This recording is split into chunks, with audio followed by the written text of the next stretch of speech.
It is 9:30 on Christmas Eve.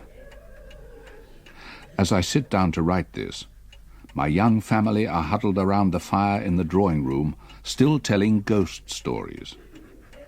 It is a sport for them, a high-spirited and harmless game among young people.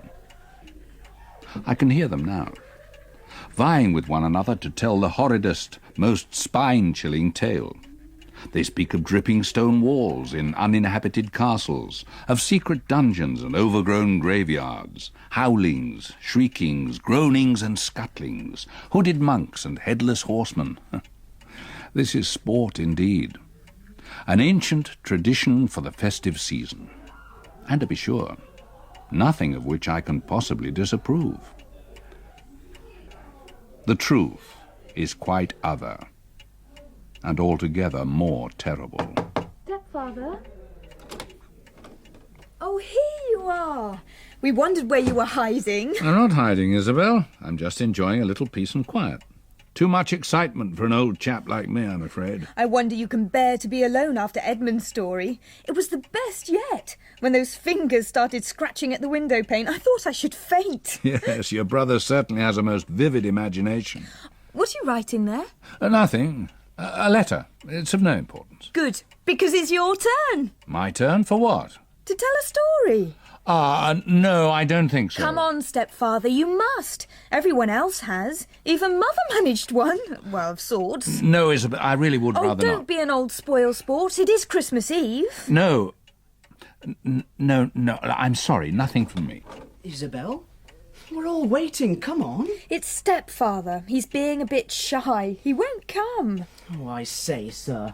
Be a sport. We've got all the lights out, and the fire's died right down. Edmund's giving a corking performance of hooting owls and howling wind. Your audience awaits you. Well, I fear they must wait on, Oliver. I'm quite comfortable in here, by myself. Well, that's hardly the Christmas spirit, is it? I'm sorry. Isabel, go and fetch Mother. Tell her husband is being most uncooperative. Isabel, wait. Aha!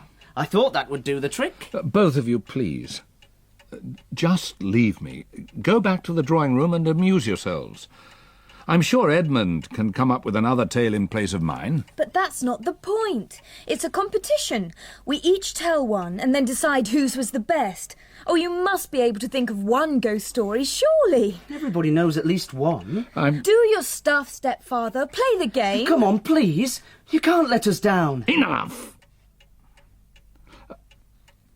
I'm sorry to disappoint you all, but I have no story to tell. Right. Fair enough.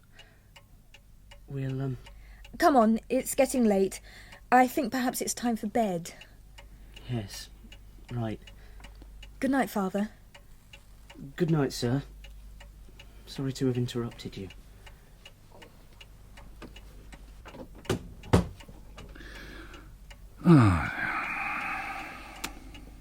Oh, my dear Isabel, how right you are. I do have a story, a true story, a story of haunting and evil, fear and confusion, horror and tragedy. But it is not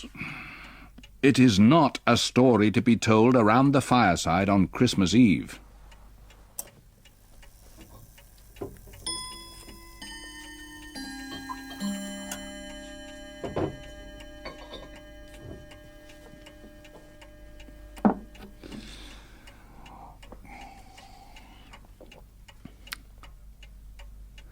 I have always known, of course, in my heart, that the experience would never leave me, that it was now woven into my very fibres. And now tonight, it again fills my mind to the exclusion of all else. It seems the high spirits of my dear stepchildren have forced me to renew my acquaintance with that mortal dread and terror of spirit I had hoped forever dead. And I know I shall have no rest from it, shall lie awake in a chill of sweat until I've gone back to that other world and relived the horrors of that time, that place. Arthur? Oh, Esme, dearest. Arthur! Arthur, what is it? What's wrong? Are you unwell? The children were quite upset. They said they'd never seen you so angry. I'm sorry, I didn't mean to. I'll apologize to them in the morning. It's so unlike you, Arthur. Yes, I know. I don't know what came over me. I simply felt a little unwell. Too much excitement, all that rich food, I suppose, and the heat. But it was unforgivable. I shall make amends tomorrow, I promise. They love you, Arthur, like their own father. And I love you too. But we worry sometimes.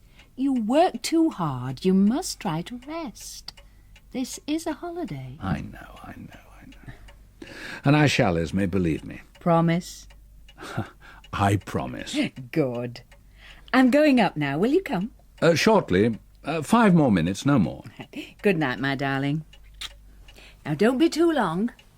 Good night, Esme. I recall that the way to banish an old ghost that continues its hauntings is to exorcise it.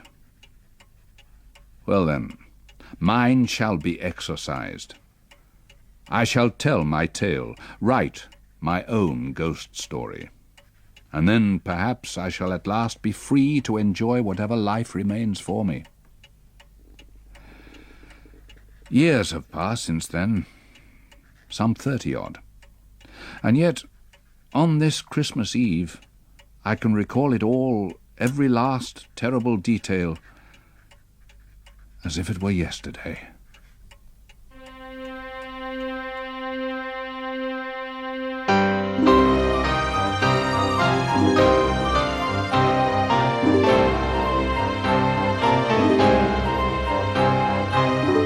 The Woman in Black, from the novel by Susan Hill, adapted for radio by John Strickland. Episode 1, A Journey and a Funeral.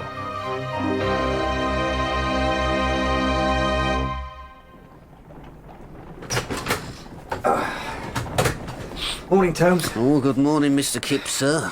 Shall I put your coat to dry, sir? Yes, thank you, Tomes. This fog, it's so damp. I'm quite soaked. Yes, sir. Oh, it's a regular particular out there, sir. Indeed it is, Tomes. It's quite the dreariest month of the year, November. Lowering to the spirits. Is Mr. Bentley in yet? Oh, yes, sir. Mr. Bentley has been at his desk an hour or more. Well, yes. Well, it took rather longer than usual to get here this morning. Oh, I'm sure it did, sir. Still clinging onto that cold, Tomes. What coal's that, sir? Right. Well, what have we first today, then? Oh, more conveyancing, sir. Property leases. Oh, dear.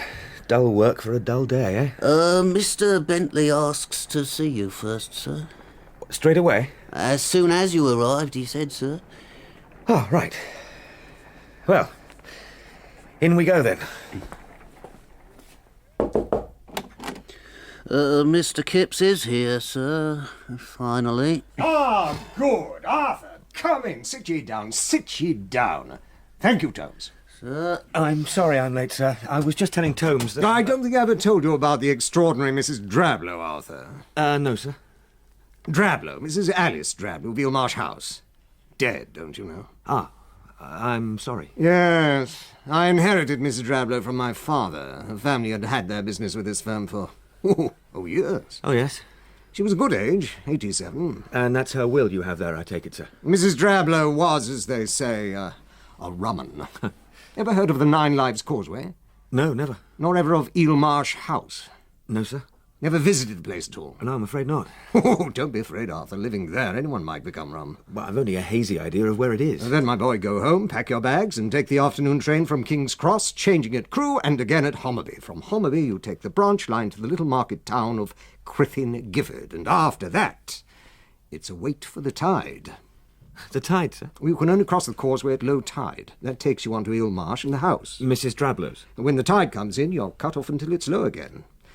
Remarkable place. Years since I was there, of course. My father took me. She didn't greatly care for visitors. Was she a widow? Since quite early in her marriage, yes. Children? Children? No. According to everything we've been told about Mrs. Drablow, no, there were no children. Did she have a great deal of money? Or land? Well, she owned a house, of course, and a few properties in Crithing Gifford, shops with tenants, that sort of thing. There is a poor sort of farm, half underwater, and there are the usual small trusts and investments. Then it all sounds perfectly straightforward. It does it not? May I ask why I am to go there, sir? Why? To represent this firm at the funeral of one of our oldest and most esteemed clients. Oh, yes, of course. I wondered whether to go up myself, naturally, but there is a chance Lord Boltrop will need to see me, so I really ought to be here, do you see? Yes, of course, sir. And then again, it is high time to put a little more onto your shoulders, Arthur. It's no more than you're capable of, isn't it? I certainly hope not, sir. I'll be very glad to go up to Mrs. Drablow's funeral, naturally. There is a bit more to it than that, Arthur. The will? Yes, that too. I'll let you have the details to read on your journey. But principally, you're to go through Mrs. Drablow's documents, her private papers, whatever they may be, wherever they may be, and bring them back to this office. I see, sir. Mrs. Drablow was somewhat disorganized, shall I say? It might take you a while. A day or two? Oh, at least a day or two, Arthur. Of course, things may have changed. I may be quite mistaken. Perhaps you'll clear it all up in an afternoon. As I say, it's many years since I was there. And will there be anyone there to help me? Oh, yes, I've made arrangements. There's a local man, Jerome, dealing with it all. He'll be in touch with you. And presumably she had friends? Neighbours? No. No. Eelmarsh House is far from any neighbours. And being a rumman, she'd never made any friends, I suppose. Well, come along, Arthur. Look on the bright side. Treat the whole thing as a jaunt. At least we'll take you out of this fog for a day or two. Now then, you'll reach Crithing Gifford by late this evening. There's a small hotel you can put up at for tonight, and the funeral is tomorrow morning at 11. Yes, Holmes. Your 10 o'clock client, sir. Good. Show him in. Right you are, Arthur. Any problems? I know I can trust you to uphold the firm's reputation. Yes, sir. I hope you can, sir. Well, don't dither in the doorway, man. There's work to do. Work to do and little time in which to do it. Yes, sir. Well, Holmes? You'll be needing your coat then, sir. Not had much of a chance to dry off yet, I'm afraid. I must say, Holmes, for all it's a strange part of the world I'm going to, it's a relief to be leaving this appalling fog and unhealthy atmosphere. Oh, you'll be needing these too, sir. What? Oh, yes, the Drablow papers. Some light reading for the journey. Hey, Holmes.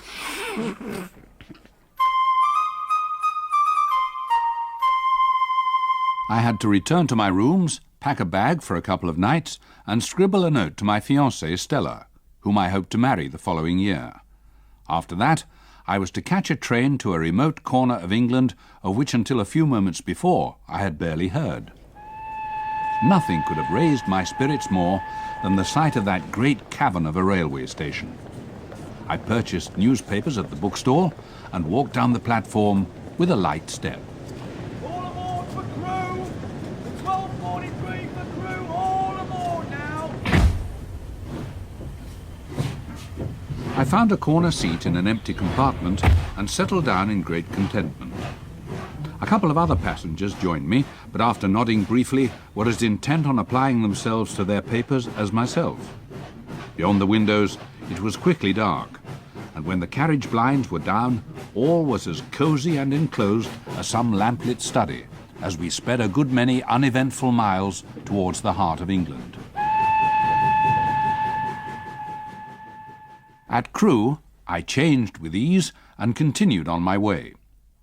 It was only when I came to change again onto the branch line at the small station of Homerby that I began to be less comfortable.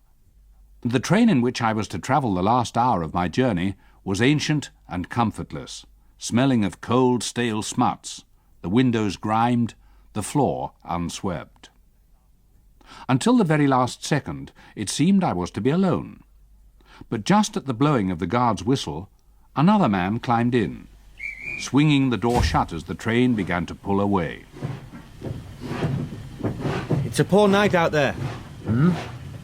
It seems I've exchanged one kind of poor weather for another. I left London in the grip of an appalling fog, and up here it seems cold enough for snow. It's not snow. No? The wind will blow itself out. Take the rain off with it by morning. I'm very glad to hear it. But if you think you've escaped the fog by coming up here, you're mistaken. We get bad frets in this part of the world. Frets? Aye, frets. Sea frets, sea mists. Ah. They roll up in a minute from the sea to land across the marshes. It's the nature of the place. 1 minute it's as clear as a June day, the next, terrible. Oh, I see. Still, if you're staying at Crithen, you won't see the worst of it. I stay there tonight at the Gifford Arms Hotel, and tomorrow morning. Aye, I expect to go out and see something of the marshes later. is that right? Yes. Well, I suppose I should use this time profitably. Would you excuse me? Drablow. I'm sorry? On your envelope there. Mrs. Drablow. You don't tell me you're a relative. Oh, no. No, I'm her solicitor, actually. Ah, bound for funeral. I am? You'll be about the only one who is. Oh? Oh, well, yes. Yes, I gather she had few friends, and no immediate family. Something of a recluse. I suppose that's sometimes the way with old ladies. Aye, I suppose it is, Mr... Oh, Kipps. Arthur Kipps. And you are? Samuel Daly. Ah. How do you do, Mr. Daly? Yes, they turn inwards, grow eccentric. I dare say it comes from living alone. And when you live alone in such a place as that, it comes a good deal easier. Oh, come now. You're not going to start telling me strange tales of lonely houses. No, Mr. Kipps, that I am not. How far have we to go? 12 mile. That was the last bit of high ground for a good while. You've come to the flatlands, Mr. Kipps. It's a far-flung part of the world. We don't get that many visitors. Where did you say you were stopping? The Gifford Arms. Do you know it? I'll drop you off there. It's on my way. Well, it's very kind of you. Thank you. And should you need anyone at any time, here's my card. Well, thank you very much, but I think it's most unlikely. We have a local agent here. And anyway, I hope I shan't be here for more than a day or two. Do you? But, still, thanks very much. I'll keep it in my pocket anyway.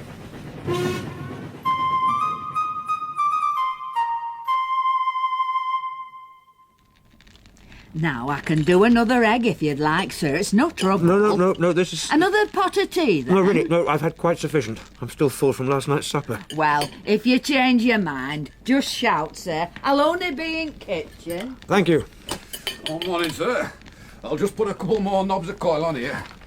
Did you sleep all right? I think I can honestly say never better. I think the journey had tired me more than I thought. Aye, it's a fair old jaunt from London, sir. Seems a world away, if only for the weather. It's a beautiful morning out there by the look of it. Aye, it's fresh. Sky's clear enough, but you'll be glad at fire when you get back. If you're planning to go out, that is, sir. Oh, yes. I think I'll take a turn around the town. Explore a little. Oh, it won't take you long, sir. It's a small enough place. And none the worse for that, I'm sure. Though, of course, today's busier than most, what with auction and market day falling together. That's what's brought you up here, is it, sir? The auction? Auction? Aye, public bar here at 11 o'clock. They're seeing off several farms from just south of here. I thought you'd come up for that. No, I'm afraid at 11 o'clock this morning I have a rather more sombre engagement. I'm here to attend a funeral. Oh, sorry to hear that, sir. A relative, is it? No, it's a Mrs. Drablow of Eel Marsh House. Perhaps you knew of her? Aye, I knew of her. I'm her solicitor, or rather, I represent her firm of solicitors. I never met her myself. I gather she kept rather out of the way for the most part. Could hardly do otherwise living there. Yes, I'm told. I'll wish you good morning, sir, if you'll excuse me. I've work to do. Yes, of course. How extraordinary. Yes? Mr. Jerome's here to see you, sir. Mr. Jerome? Your agent, dear, sir. How do you do? Oh, yes, of course. I'm sorry, Mr. Jerome. How do you do? I trust you had a comfortable night, Mr. Kipps. Yes, very, thank you. I thought perhaps you might wish me to accompany you to the church, sir. I presume our little town is unfamiliar to you. That's most thoughtful of you, Mr. Jerome. I've not had time to explore yet. The landlord was telling me today's market day, so the streets are somewhat busier than usual. Indeed, sir. If I might suggest we leave now, we should be at the church just on 11. Oh, good gracious, is that the time already? Right, yes, I'll just fetch my coat from upstairs. You'll wait for me here, Mr. Jerome. Oh, yes, sir. I'll wait for you here, sir.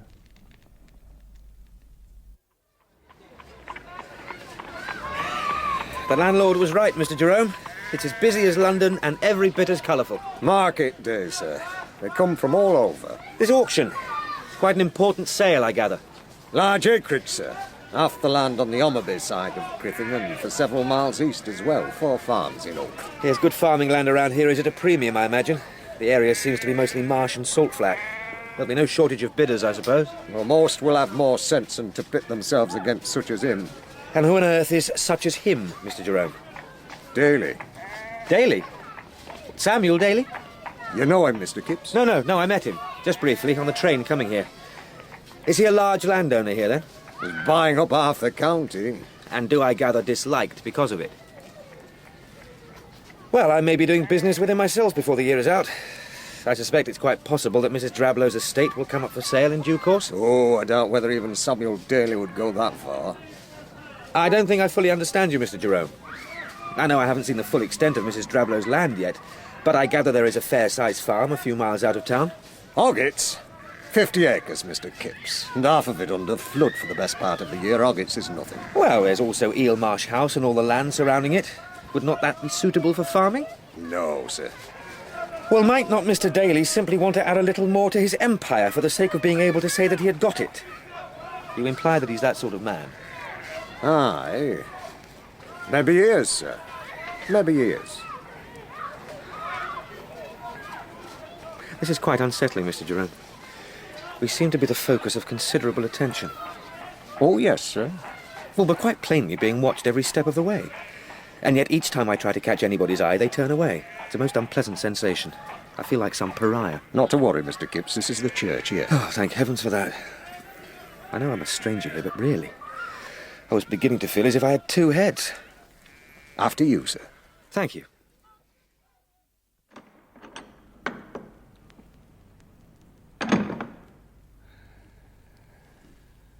We seem to be the only people here, Mr. Jerome. She must have been lonelier than I thought. It's very sad. I take it she's to be buried in the churchyard here? That is so. Is there a family grave? No. At least not here, not in this churchyard. Somewhere else?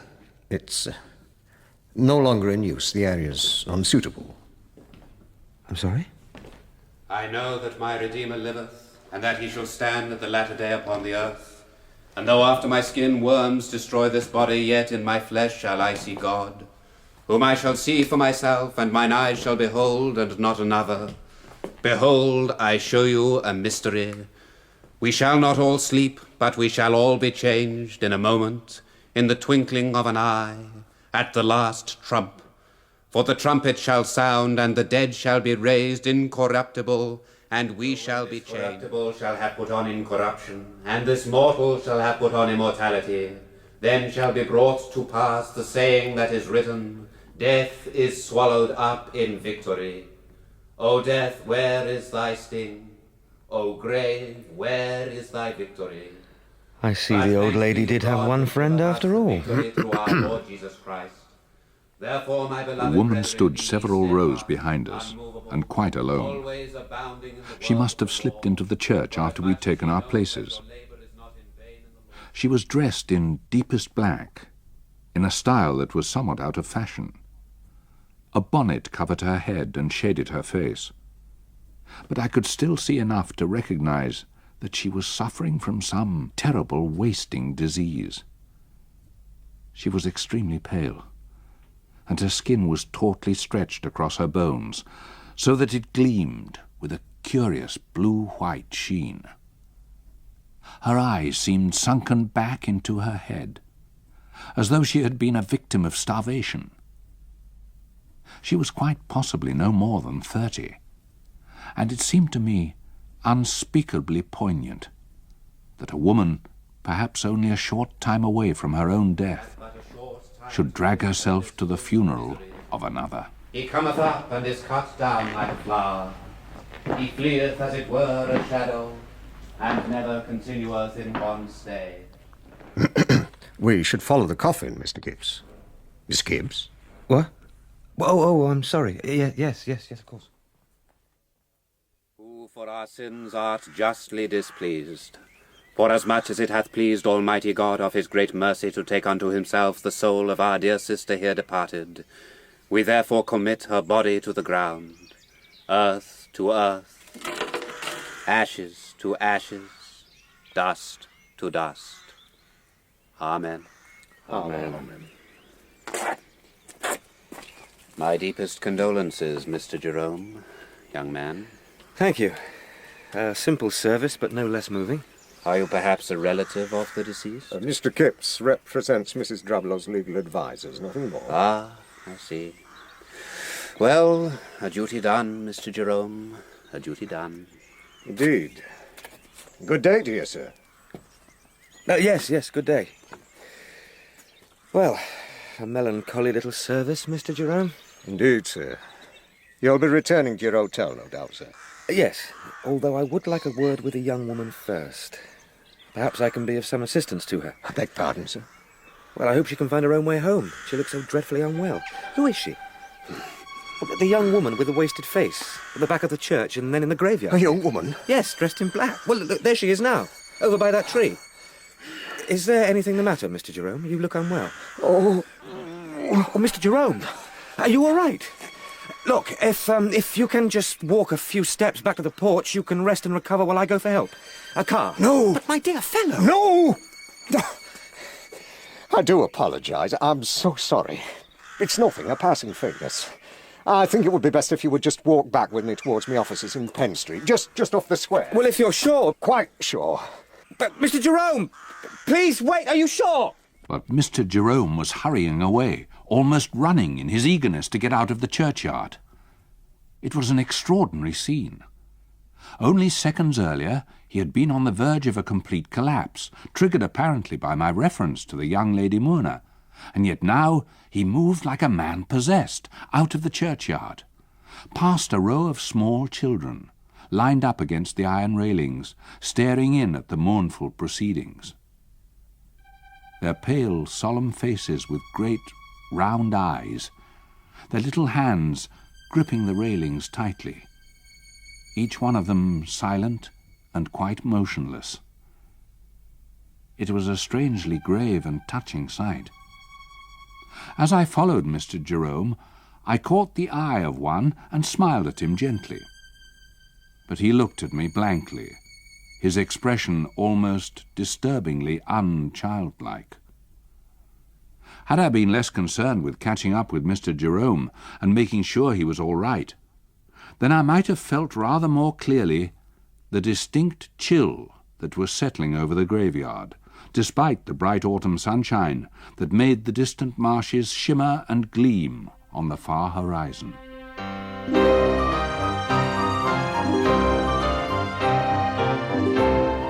In the first episode of The Woman in Black by Susan Hill, dramatised for radio by John Strickland, Old Kipps was played by John Woodvine, Young Kipps by Robert Glenister, Esme by Paula Tilbrook, Tomes by Christopher Kent, Mr. Bentley by Stuart Richmond, Samuel Daly by Rod Arthur, Isabel by Jane Marlowe, and Oliver by Jason Doan. Other parts were played by members of the cast. Technical presentation was by Peter Bellum, Steve Brooke and Maggie Richmond. The music was specially composed by Derek Pierce. The Woman in Black was directed in Manchester by Chris Wallace.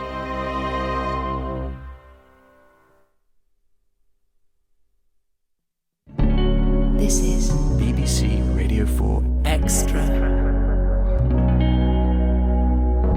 So next this hour, it's time to discover some books worth reading in this week's archive edition of A Good Read. Hello, welcome to A Good Read, where my guests today are a lord and a best-selling novelist. The novelist first is Mavis Cheek, who began her literary career as a journalist and travel writer, but hit her stride with what you might call social satire or romantic fiction, though she treasures a critic's description.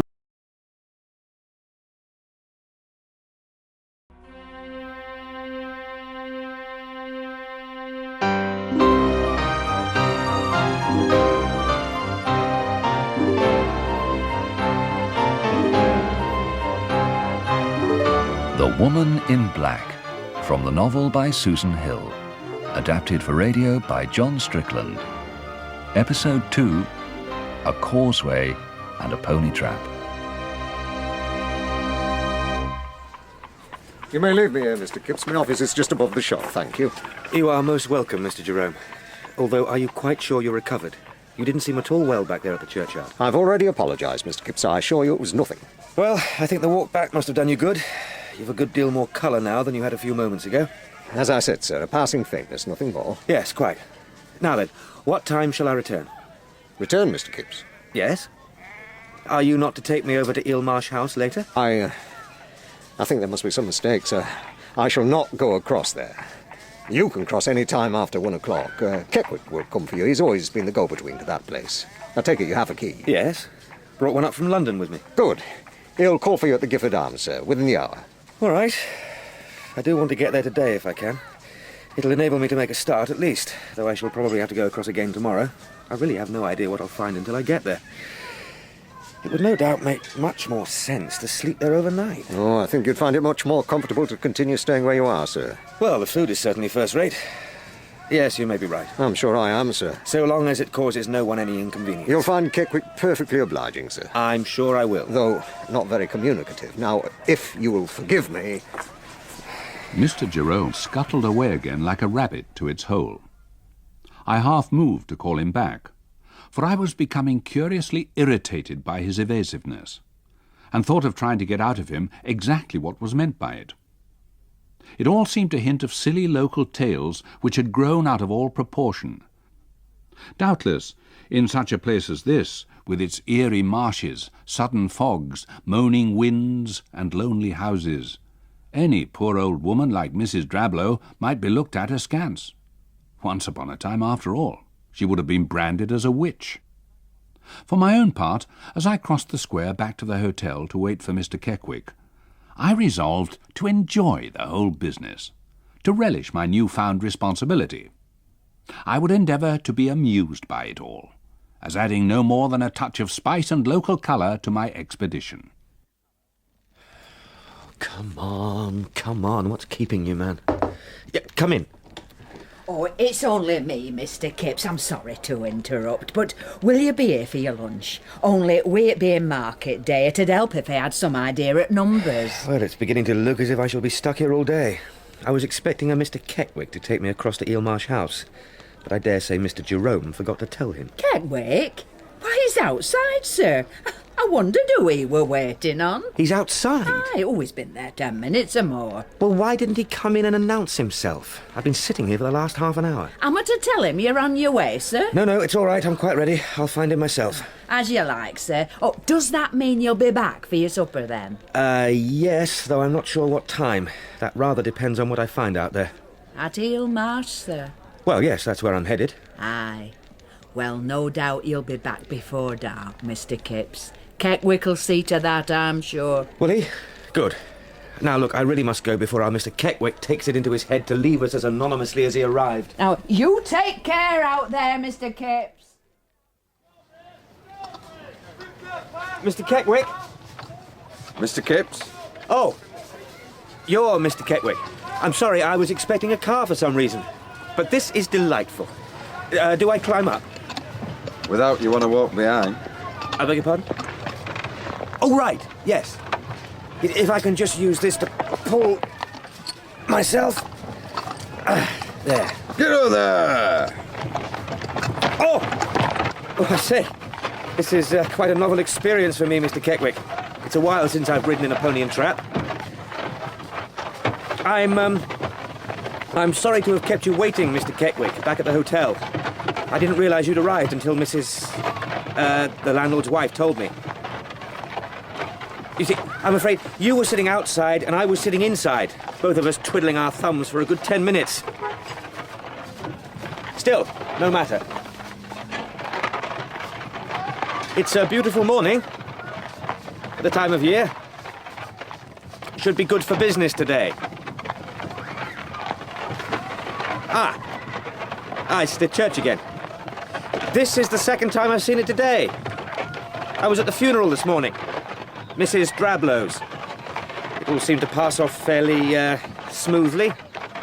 Solemnly. Not that there was actually a very large turnout. Just one mourner. Apart from Mr. Jerome and myself, of course. In fact, you might be able to help me, Mr. Keckwick. You see, I wasn't able to speak to the young lady at the time, or indeed even to find out her name. But perhaps you might know her. She was fairly tall, slim, dressed entirely in black and of the most gaunt appearance. In fact, I would have to say that she looked quite desperately unwell. I can't imagine there is another in the town who looks like her.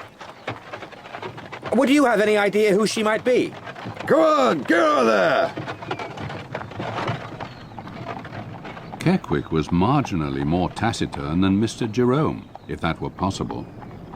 He was certainly not to be drawn on the identity of the mysterious woman in black, and I very quickly abandoned all attempts to engage him in conversation.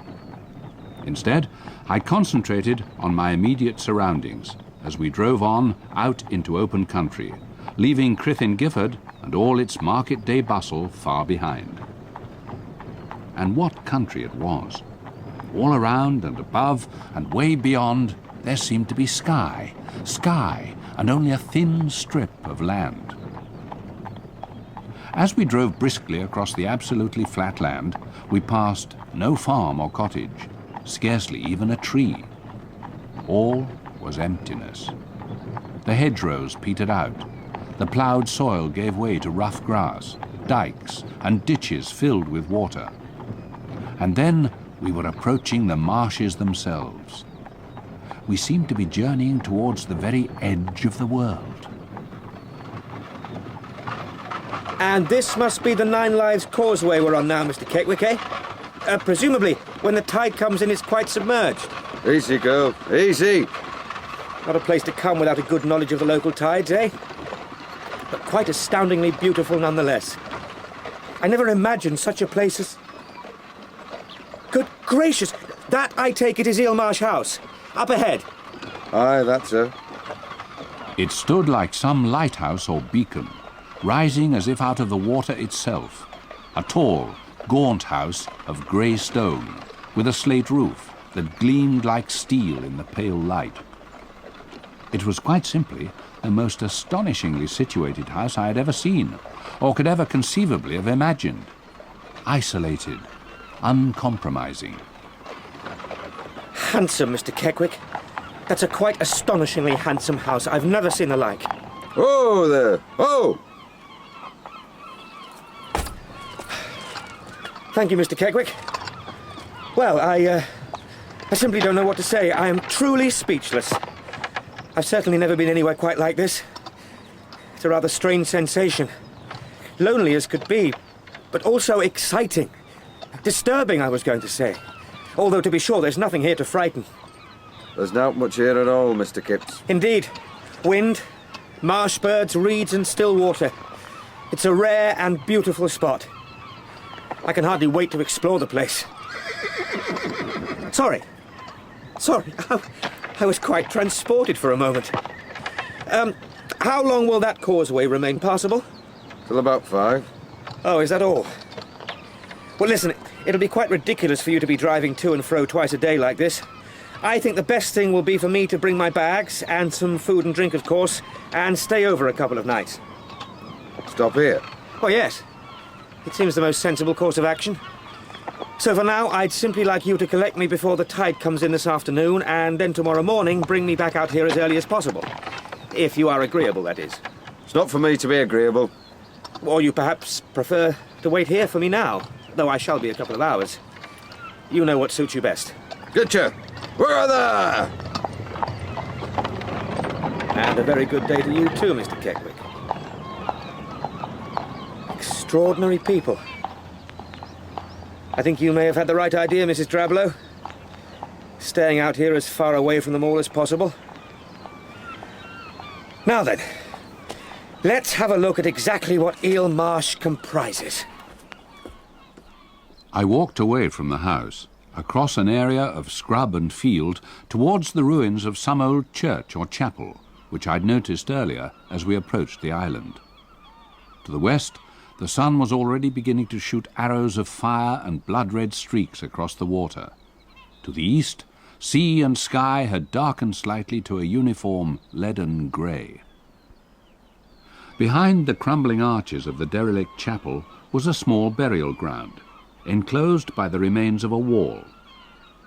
There were perhaps 50 gravestones, most of them leaning over or completely fallen, covered in patches of greenish-yellow lichen and moss, scoured pale by the salt wind and stained by years of driven rain. No names or dates were now decipherable, and the whole place had an air of decay and abandon.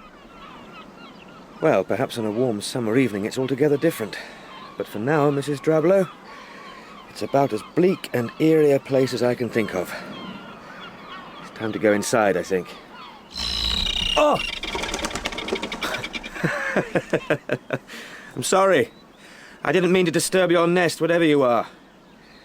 Is there such a bird as a sea vulture? Yes, you really are enormous and very ugly. I don't... You... How on earth did you... It was the young woman again. The young woman from the funeral. She was standing at the far end of the graveyard, wearing the same black dress and bonnet. She was standing quite motionless, staring directly at me. Good afternoon. I do apologize for surprising you like this. My name is Arthur Kipps. I'm from Bentley, Hague, Sweetman and Bentley. Mrs. Drablow's solicitors in London. Obviously, no one informed you that I would be coming. And still she stared at me, with that expression of...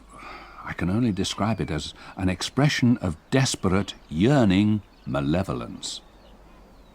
It was as if she was searching for something which had been taken from her, and towards whoever had taken it, she now directed the purest loathing, hatred, the purest evil. Towards me. And yet, I had taken nothing from her. I didn't even know who she was. I had never in my life been so suddenly possessed by fear. As my eyes were held by hers, my knees began to tremble. I could feel my body turning as cold as stone. My heart gave a great lurch, began pounding on my chest like a hammer on an anvil. It was as though I had become paralyzed. Even now, all these years later, I can still feel my flesh begin to creep. I could not bear to stay there, but I had no strength left in my body to turn and run. I was as certain as I had ever been of anything that at any second I would simply fall dead on the ground. And then, quite suddenly, she was gone, slipping silently behind one of the gravestones and away through a gap in the wall. Wait! Come back, please! I just want to know who you are! Perhaps I can help you. What? That's not possible. Where's she gone? There is nowhere to hide out here. I can see for miles. No!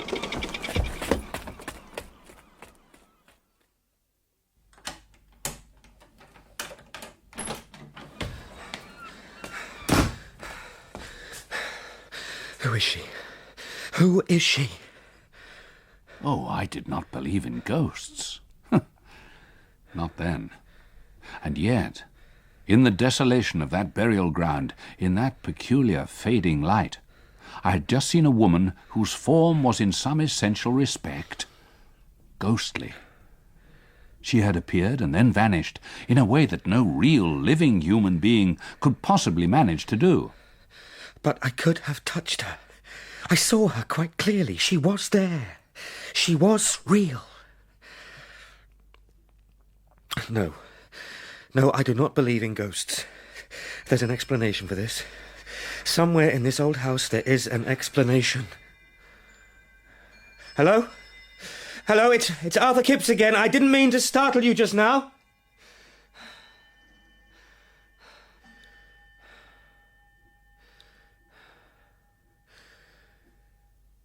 All right, Kipps. Compose yourself. Now, first know your territory. Right. Hallway. Oak staircase leading off. Passage to kitchen and scullery, I presume.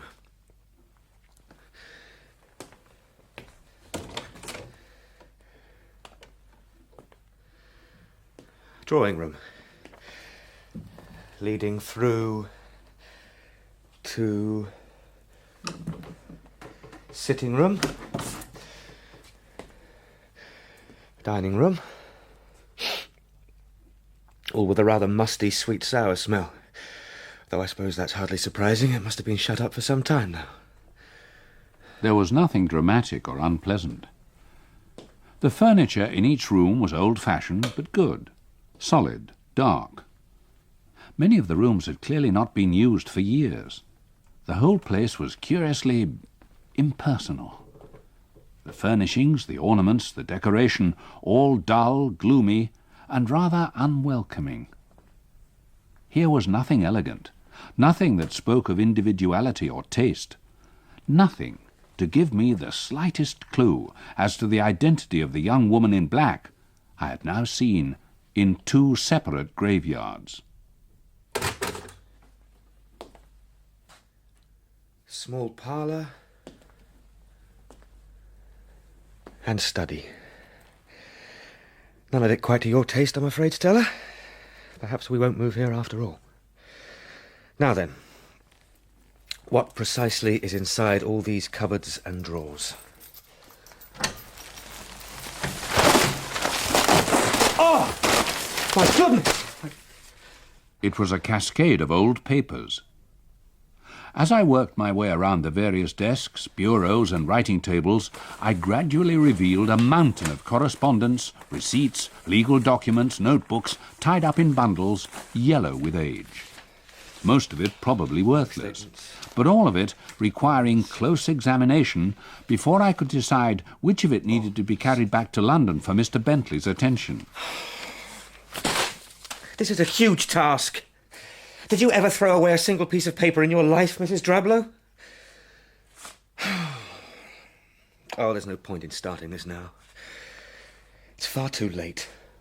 In truth, I was simply too unnerved to consider starting then. The business with the woman in the graveyard had succeeded in unsettling my London composure more than I cared to admit. How Mrs. Drablow had endured day after day, night after night of isolation in that house, and for so many years, I could not conceive. I had been there one afternoon, and already I had had enough of the monotonous greyness, the gloomy melancholy that seemed to be all around, inside and out. I decided a good brisk walk, though not anywhere near the old burial ground again, would put me in better heart. It would be another hour before Keckwick returned for me, and if I stepped out well, I knew I would either reach Crythin Gifford in time to save him turning out at all, or, at the very least, meet him on the way. Well, at least there's a good supper waiting for me at the Gifford Arms. On the causeway path it was still quite dry underfoot, although to my left I saw that the water had begun to seep nearer, quite silent, quite slow. I wondered how deeply the path went under water when the tide was right in. Although on a still night such as this, I knew there was plenty of time to cross in safety, even though the distance was greater on foot than it had seemed when we trotted over in Keckwick's pony cart. Come on, Kipps. Step out. Step out. Once or twice I glanced back over my shoulder, half expecting to catch sight of the young woman following me. Perhaps she would catch up with me, explain that the shock of seeing me so unexpectedly in the burial ground had made her shy, but that now she had fully recovered, and please, would I not return with her and join her for a cup of tea whilst we waited for Mr. Keckwick in the warmth? By now, I'd almost persuaded myself there must have been some slope or dip in the ground into which she had concealed herself earlier, before returning to some lonely dwelling tucked down out of sight. After all, I'd not actually searched for her hiding place, but merely glanced around and seen nothing. And the changes of light in such a place can play all manner of tricks. As indeed was being proved to me at that very moment.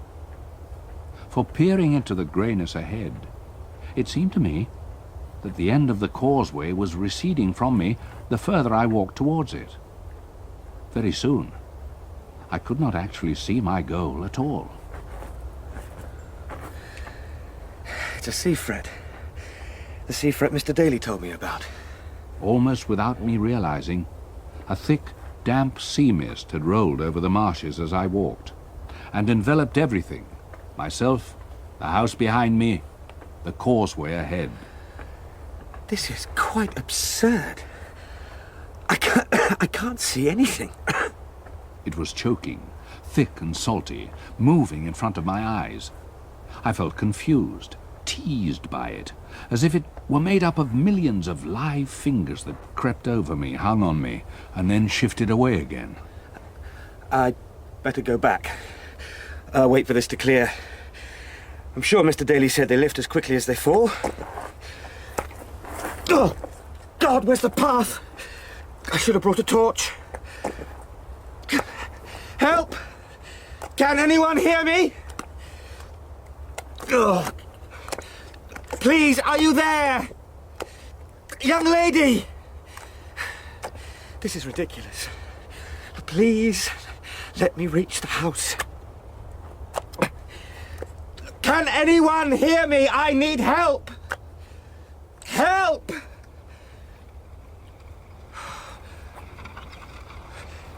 Keckwick! Oh, thank God. Keckwick! Mr. Keckwick! Over here! I'm here! Keckwick! Over here! I can't see! No! No! Keckwick! Keckwick! Oh, dear God. Keckwick! No! No! No!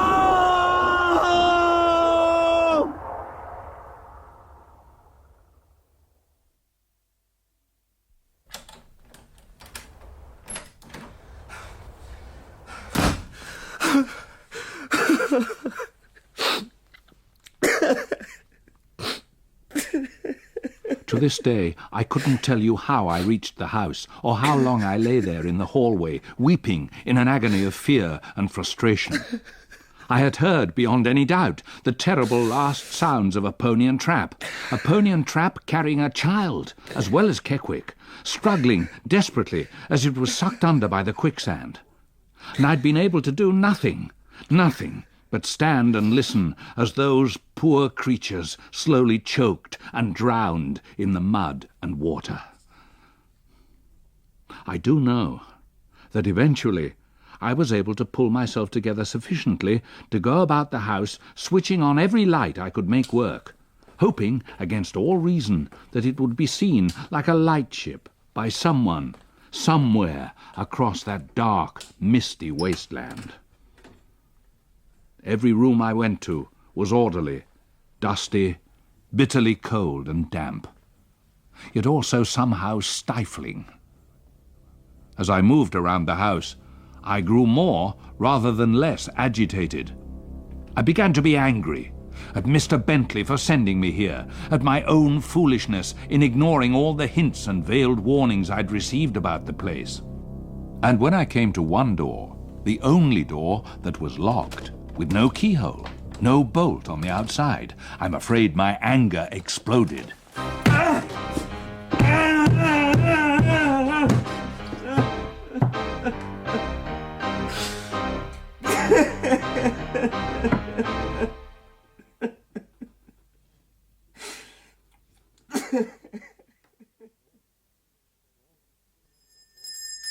What? Whoa, what is it? Oh, yes, wait, yeah, I'm coming.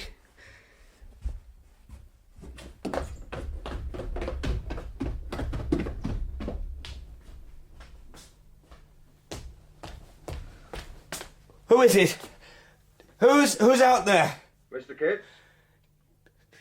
Keckwick? No. You have to wait for a fret like that to clear itself. Don't cross it over while the fret's up. Unlucky for you, that were. Keckwick? How did you... After that, there's the wait for the tide. Awkward place, you'll be finding that out fast enough. What time is it? too. In the morning? It can't be, I haven't slept that... I was trying to attract attention. With the lights. Wouldn't have left you over the night, wouldn't do that to you. No, thank you. I'm most grateful to you. Aye. But what happened to you? How do you manage to be here? How did you get out? Best climb up, Mr. Kipps. It wasn't you, was it?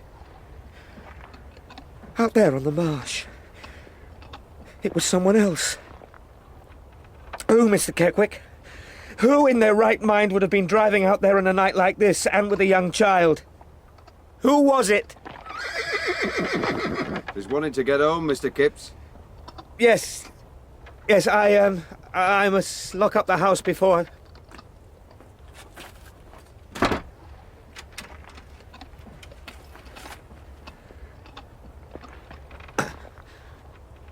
Thank you. Come on, girl. Get up!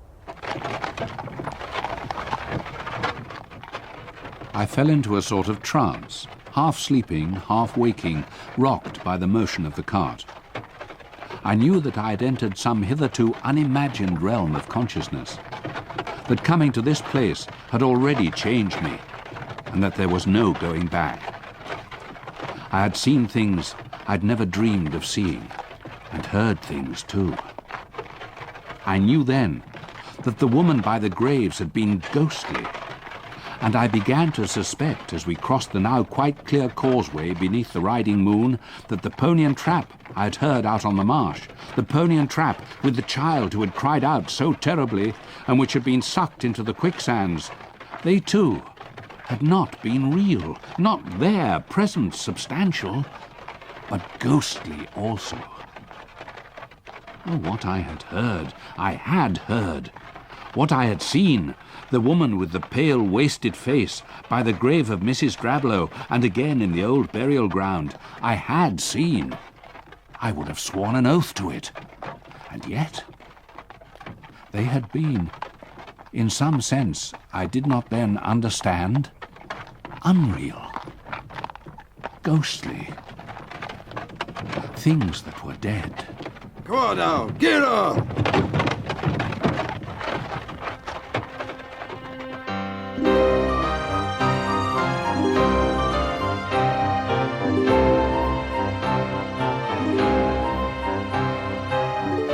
In episode 2 of The Woman in Black by Susan Hill, dramatised for radio by John Strickland, Old Kipps was played by John Woodvine, Young Kipps by Robert Glenister, The Landlady by Paula Tilbrook, Mr. Jerome by Stuart Richmond, and Keckwick by James Quinn. Other parts were played by members of the cast. Technical presentation was by Peter Bellum, Maggie Richmond, and Steve Brooke. The music was specially composed by Derek Pierce. The Woman in Black was directed in Manchester by Chris Wallace. This is BBC Radio 4 Extra. Now it's time to explore another piece of music with a powerful emotional impact. It's soul music.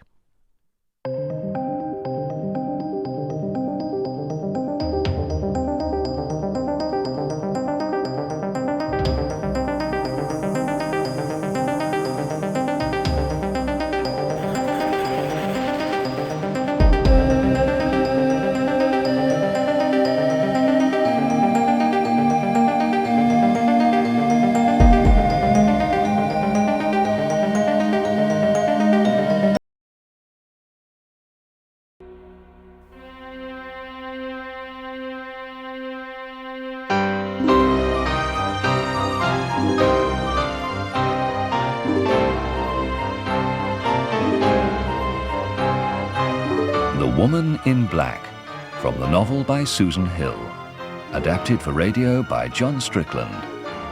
Episode 3, A Nursery and a Child. Mr. Kipps? Mr. Kipps, are you awake? Yes, come in. Oh, morning, Mr. Kipps. Oh, and a grand morning it is too. I've brought you breakfast. Oh, thank you. That's most kind. What time is it? Oh, it's about 11, sir. I didn't wake you. Are you feeling better this morning? You were in quite a state last night. Well, I can't say I slept all that well, I'm afraid. I seem to have an overdose of bad dreams. We did hear you calling out once or twice. Oh, I'm sorry. Oh, no, now to be sorry for, sir. It's that place. Eelmarsh House? Aye. What about it? Well, it plays some nasty tricks. Tricks? On the mind, sir. Yes. Yes, I realise that now. Aye. Still, you're here. No harm done. No need to go back, I'm sure. No. No, I shall not be going back to Eelmarsh. Good. Now, I'll leave you to have your breakfast now, sir. There's no hurry. You get up when you like. I should try and sleep some more, sir. Help me, you'll not be so restless now. Thank you. But I think what I really need this morning is some exercise in the fresh air. Perhaps I'll walk into the countryside a mile or so. Well, you'll find it nice and easy walking. Or else we can lend you a good stout bicycle. A bicycle? Now that's a much more appealing idea. Stella, my fiancée, and I are both keen cyclists. Well, you'll find my husband's round back in the yard there. Oh, you just help yourself, sir, if the fancy takes you. Thank you, I will. Oh, you're welcome, sir. It's good to have you back, safe and sound. Now, I'll leave you to finish in peace. And if there's aught else you want, just call out. I had a better appetite than I had expected. As I ate, I put to myself various alternatives. The previous night, and even that morning when I spoke to the landlord's wife, I had been adamant in my own mind. I was having nothing more to do with Eelmarsh and the Drablow business. I would telegraph Mr. Bentley, leave matters in the hands of Mr. Jerome, and take the first available train back to London. In short, run away. I had been as badly frightened as a man could be. And yet, already, looking out at the sharp blue sky, a good breakfast inside me, my mind was no longer quite so made up. I knew that an hour's brisk cycling would do much to refresh and restore me. But I also knew, only too well, that in order to extricate myself from the whole affair, I would have to invent some excuse for Mr. Bentley. For the truth, for someone sitting in a warm office in London, would be an open invitation to ridicule and disbelief, and the probable end of my career. Despite everything that had happened to me, despite what I'd said to the landlady, I knew deep down in my heart that in fact I would return to Eelmarsh House. But first I had to pay someone a visit. Horatio Jerome, land and estate agent. Good.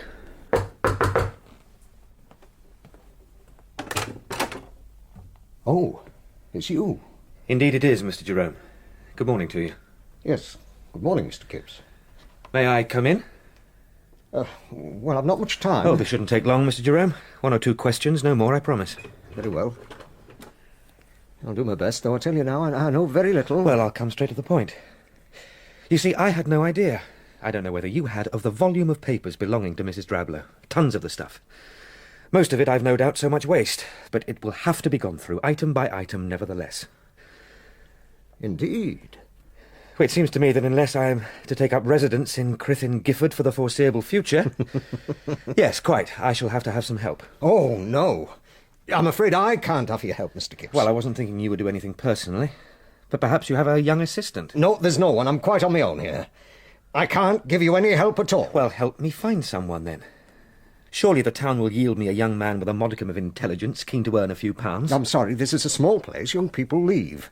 There are no openings, you see. But I am offering an opening, Mr. Jerome, albeit temporary. You'll find no one suitable. Mr. Jerome, what you mean is not that there is no one suitable. If a thorough search were to be made, I am quite certain we should find at least 1 or 2 suitable candidates for the job. You are backing away from speaking the truth of the matter, Mr. Jerome. Which is that I should not find a soul willing to spend any time out at Eelmarsh House for fear of the stories about the place proving true, for fear of encountering what I have already encountered.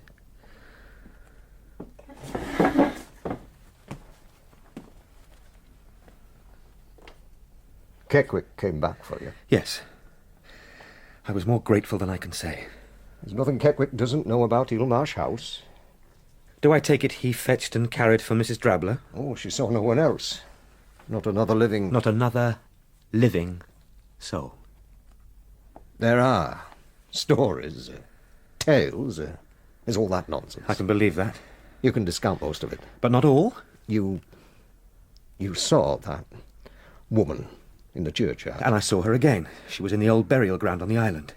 What are those ruins? There was a monastery once, long before the house was built. It was abandoned, left to decay, centuries ago. And the burial ground? There was some later use, a few graves. The Drablers?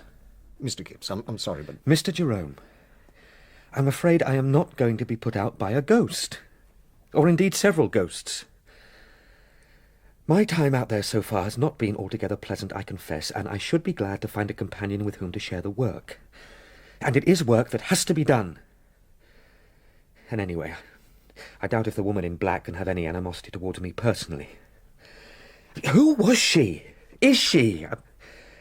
I hardly know how to refer to her. You must excuse me, Mr. Kipps. I have a good deal of my own work to do. Yes, of course. I simply wanted to tell you that I am quite determined to face it out, Mr. Jerome. Such things one must face. Oh, so I said, Mr. Kipps. So I said. Once. Oh, for heaven's sake, man, don't worry about it. I doubt very much if I shall set eyes on the woman again, and if I do, I am more than capable of looking after myself. Mr. Jerome's apparent fear served only to strengthen my own resolve. I questioned him no further, deciding that if I were to get to the truth of the business, I should have to rely on the evidence of my own senses and nothing more. In the light of Mr. Jerome's extreme reaction, I felt this was perhaps the best option anyway. There's a man with a spring in his step. Mr. Kipps, isn't it? Yes? Oh, Mr. Daly from the train. Good morning. Aye, I thought it were you. How are you? I'm very well, thank you.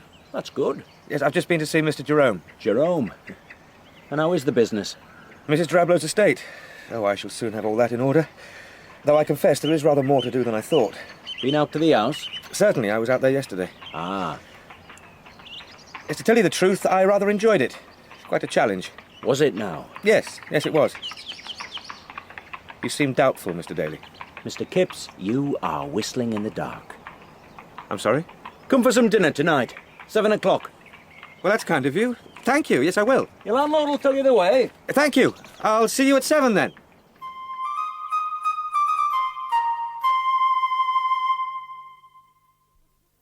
It's too big for us, really.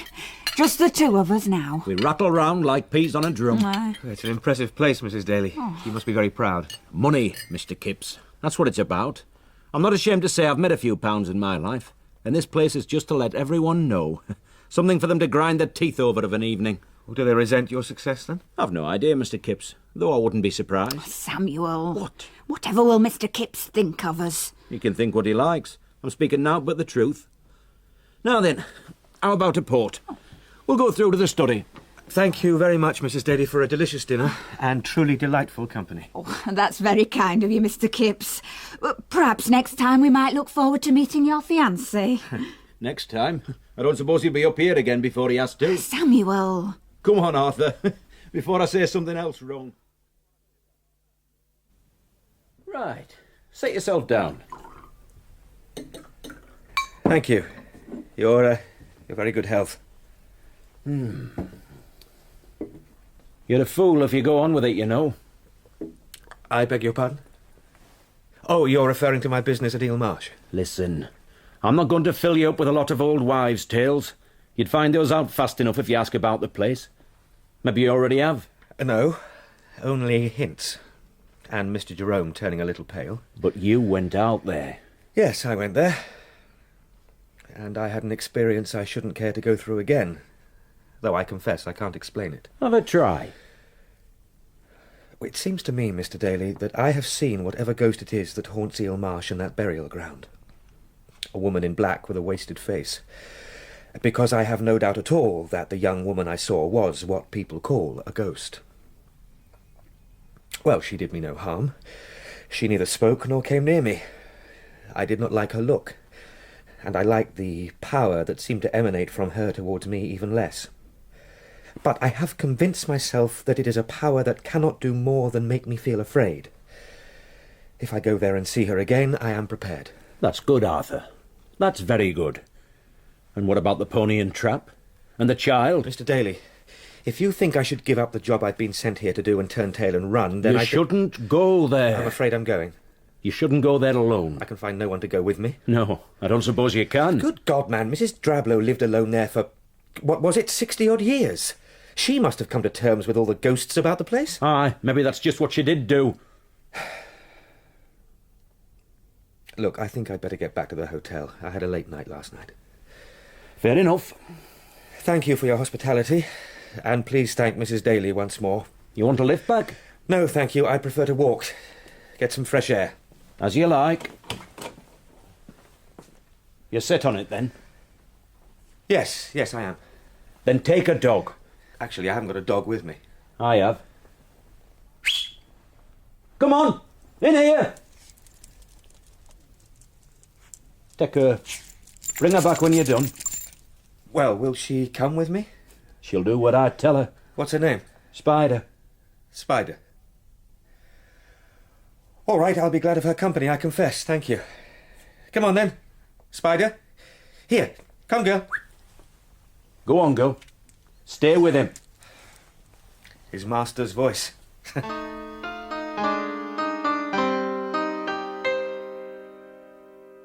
Tea, coffee, sugar, and a couple of loaves, some butter, ham, fruit, tomatoes, and a tin of biscuits. Oh, and I've put you in a slice of my apple tart, too. Well, there's sufficient here to last me a week.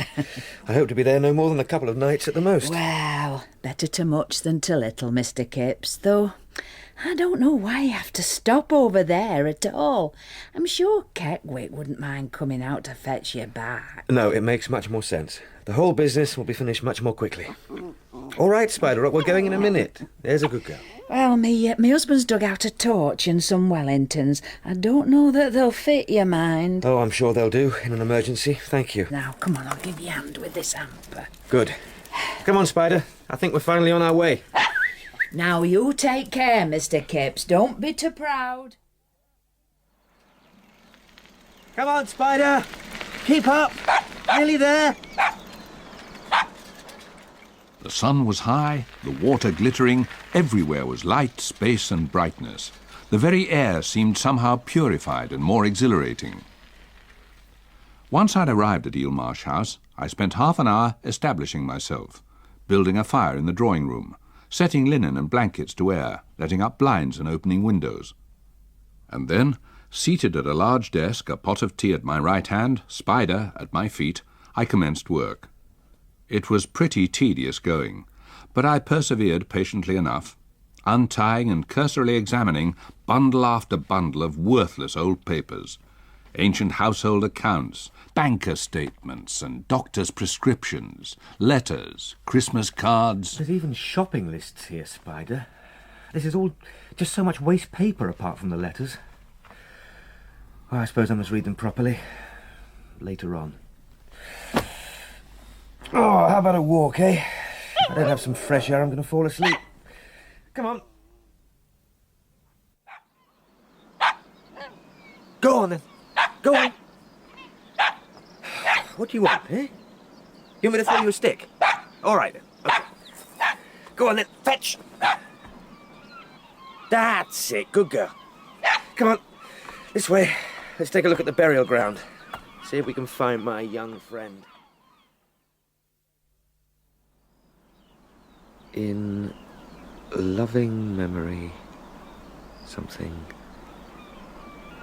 Jen, something Humphrey, 1860 something, and of something I.E. Drablow.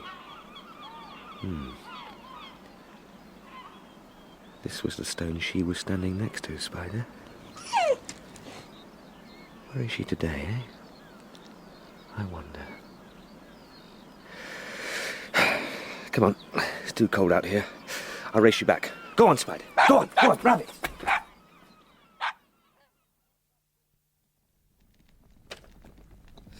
Statement of account. Oh, Spider, I really don't think I can do much more of this tonight. You're not keeping much of an eye on the fire, are you? It'll be out in a minute. You wait here while I fetch some wood. Now, where's that torch? Ah, here it is.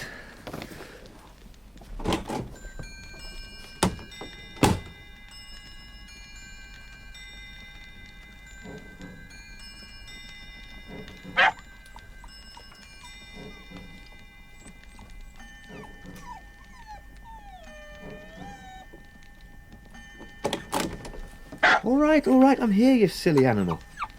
Frightened on your own, were you?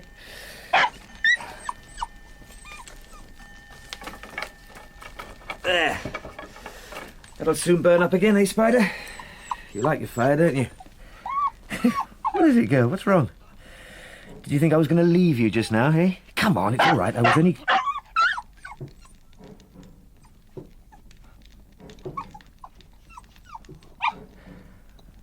That's inside, Spider. There's somebody in the house.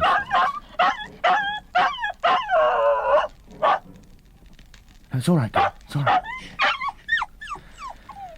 Come on. Let's go and find out what it is, eh? Come on. You come with me. That's it. It's up here, Spider. Come on. Come on.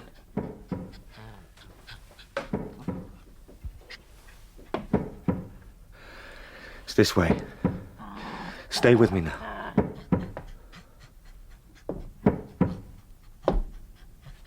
This is the door I couldn't open before. It's locked, and yet there's no keyhole. Whoever it is, whatever it is on the other side of that door, Spider.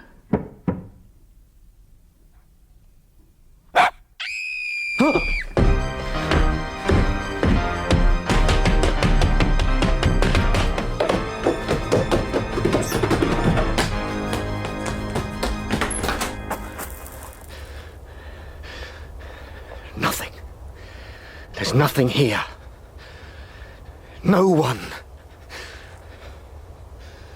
Who are you?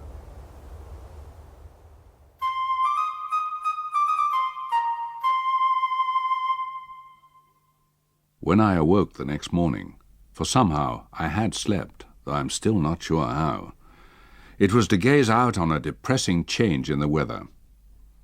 It was a cold, damp day, not calculated to raise the spirits, and I felt unrefreshed and nervous after the previous night.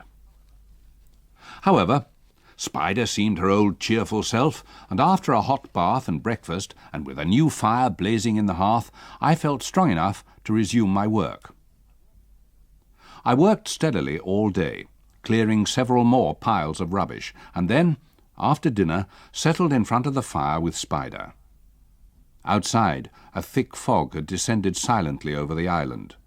The causeway was once again invisible. Inside, to while away the time, I turned my attention to a bundle of letters I had found, tied with a narrow purple ribbon and all written in the same hand. They were dated some 60 years before, and sent first from a manor house near Crithyn Gifford, and later from a Scottish lodge. They were all addressed "My dear" or "Dearest Alice," and signed simply J, or sometimes Janet. She's obviously a relative of Mrs. Drablow's. Fairly young, I should say, unmarried and with child.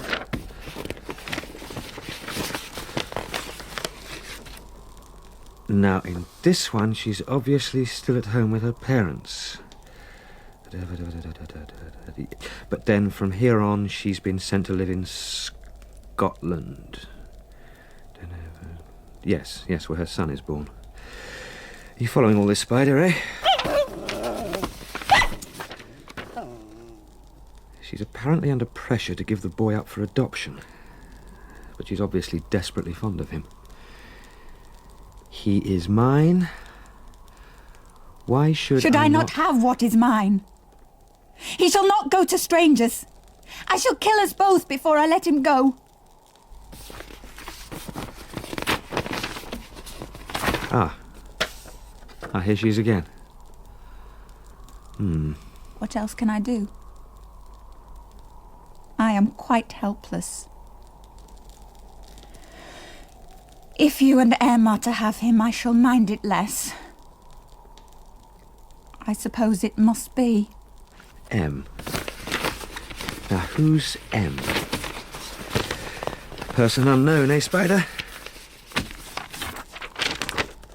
Ah. Love him.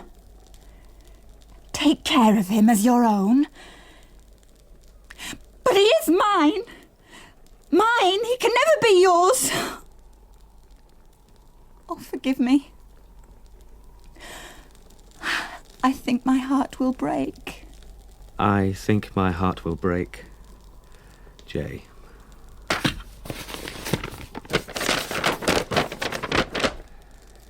And this is the adoption certificate. Nathaniel Pearston, infant son of Janet Humphrey, is hereby become the child of Morgan Thomas. Ah, Morgan, M, yes. Morgan Thomas Drablow of Eelmarsh House, Criffin, Gifford, and of his wife Alice. And this looks like a death. Spider? What is it? Oh no.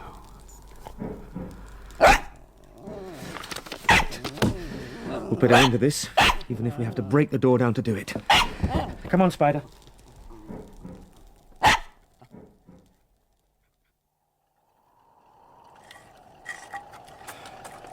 Where there's chopped wood, there has to be an axe.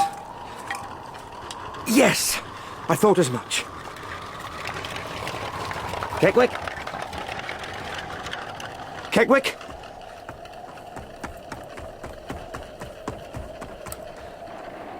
Keck... No. It's not real.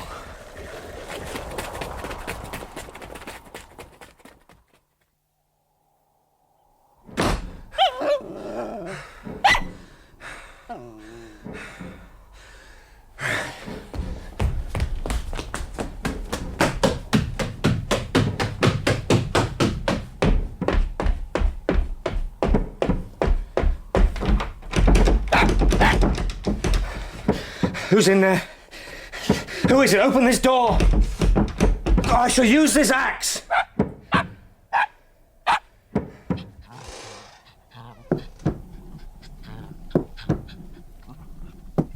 Stay with me, Spider. It was a tall, ladder-backed chair made of dark wood with wide, worn, curved runners. As I stared until I could stare no harder, it rocked gently to and fro, as any such chair will rock when someone has just got out of it. But they would have had to come past me. There's no other way out. The room I was in was a child's nursery, furnished, equipped, and in such good order that the occupant might only have gone for a walk. There was none of the damp, bare, unlived-in feeling of all the other rooms in the house. There was a bed, a small table with a nightlight, the candle half burnt away.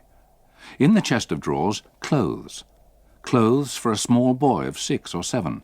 And toys, so many toys, rows of lead soldiers arranged in regiments, a farm, a model ship with sails of linen, jigsaws and chess, pens and brushes, playing cards, a miniature trumpet, and a painted musical box from Switzerland.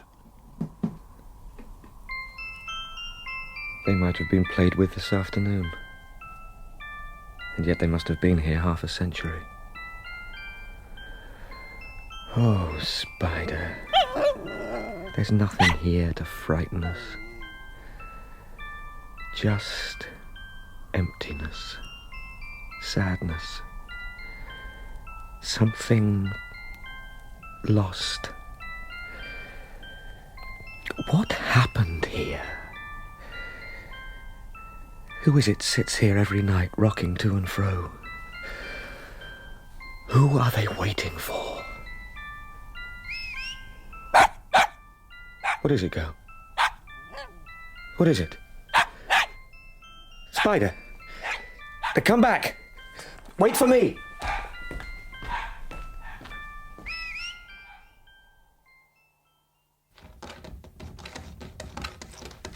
All right, girl, quiet now. Quiet. There's nobody there. Spider, quiet. Look, I'll show you. There's nobody out there. Spider! Come back! Spider! Spider! Here, girl! Here! Spider! Come on, Spider, where are you? Spider! Here, girl, come on, girl. Spider! Oh, God. It's quicksand. She was floundering in the mud, fighting to maintain her balance from the pull beneath her feet. Her legs and half her body had disappeared beneath the whirling, sucking bog. Her little head was held up in the air as she struggled and yelped. Spider! Hang on! I'm coming, girl! You just hold on! Keep still, girl. It's all right. It's all right. Come on, just a few inches, Spider, please. I can't get any nearer. That's it. I've got you. I've got you, Spider. Oh, Spider. Spider, it's all right. It's all right. It's all right. It's all right. I've got you.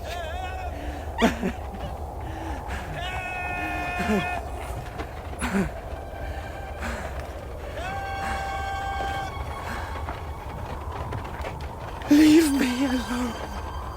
Please, God. Leave me alone.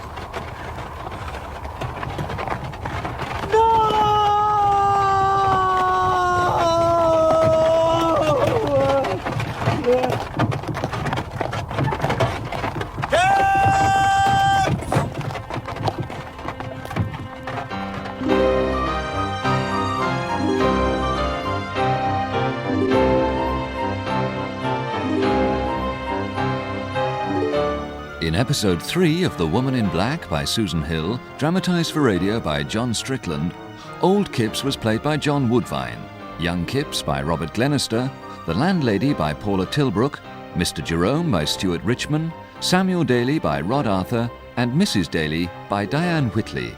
Other parts were played by members of the cast. Technical presentation was by Peter Bellum, Steve Brooke and Maggie Richmond. The music was specially composed by Derek Pierce. The Woman in Black was directed in Manchester by Chris Wallace. Hi there, I'm Louis Theroux. Big brother, big brother, big brother. It's round 2 of socially distanced conversations. You were cancelled before it was cool to be cancelled. Yeah, and got sort of repeatedly cancelled. From laptop to laptop. Every week for 15 years, somebody will say, "Did you used to do what Louis Theroux did?" I think I'm too close to the mic. I was going to say I'm just such a huge fan. Thank You should have said that at the beginning. I would have been so much more relaxed. Grounded with Louis Theroux, available now on BBC Sounds.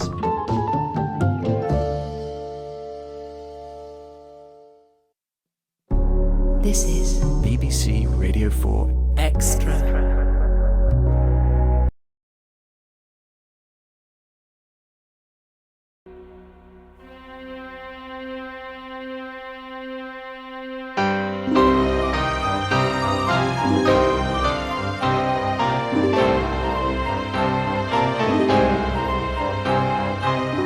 The Woman in Black, from the novel by Susan Hill.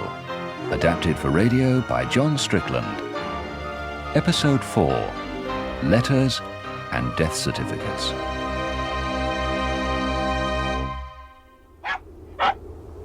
Kipps!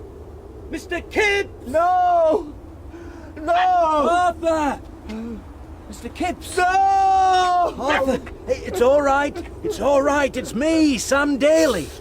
What the hell are you doing out here, man? You'll catch your death. Mr. Daly? Oh, God, I thought you... All right. All right. Don't waste your breath trying to talk. Let's get you out of here. Come on. She was at the window. She was watching me. I saw her. She was watching me drown. Someone whistled. Spider ran. I tried to call her, but she wouldn't come back. Spider! She's here, it's all right. She'll do, won't you, girl? Now, come on. You able to walk? Yeah. There's a door. It's upstairs. It wouldn't open. I was going to use the axe and break it down, but it swung open before I did it. That's it. Come on. Easy now. There was a chair. It was a rocking chair, but no one was there. And someone whistled, and I came out, and a spider ran. Yeah, she's a good runner. Now come on, let's get you inside, in the warm.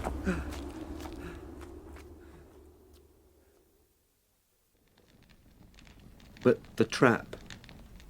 That pony and trap. Out the front. But... Oh, I still like to make use of it now and again. It's a pleasant way to travel, and it's a sight safer than a motor car across that causeway. What did you think? I'd heard others. Another. Oh, aye. Keckwick, perhaps? No, not Keckwick. Well, you were told to take care. Now then, set yourself closer to the fire, warm up a bit. No, I'm better. I'm all right now. It was...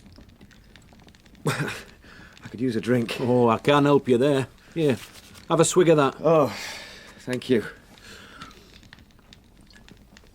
Oh, that's good. I wouldn't come out on a night like this without a flask.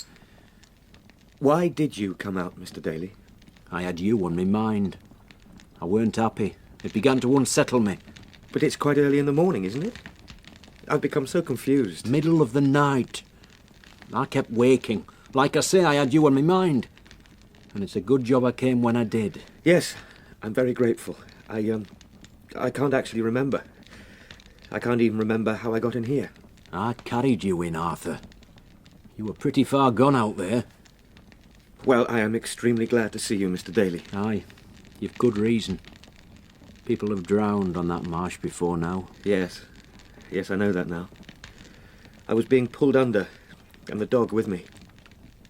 And she was watching it all. Anyway, there. Now you've come to a bit more, you best get whatever you need and we'll be off.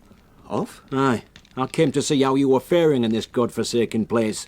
Well, I have seen. Now you better come back home with me and recover yourself. For my work. And what have you found here, Mr. Kipps? A map to buried treasure? No.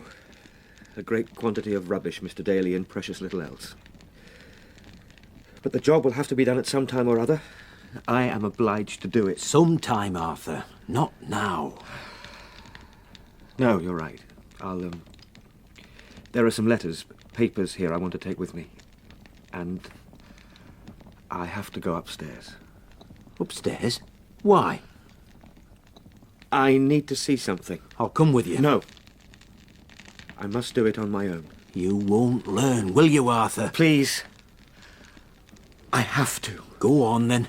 I'll wait for you here. Just shout if I there's won't any... be long.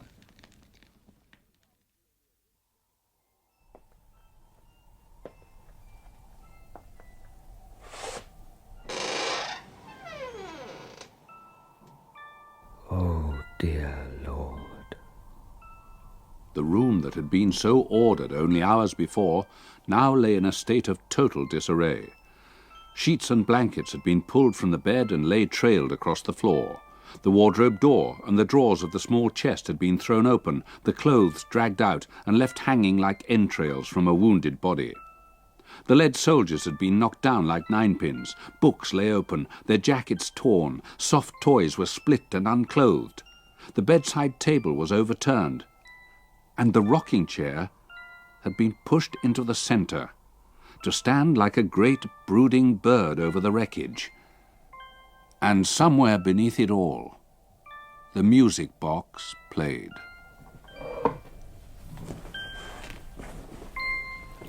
Mr. Daly, I'm ready when you are.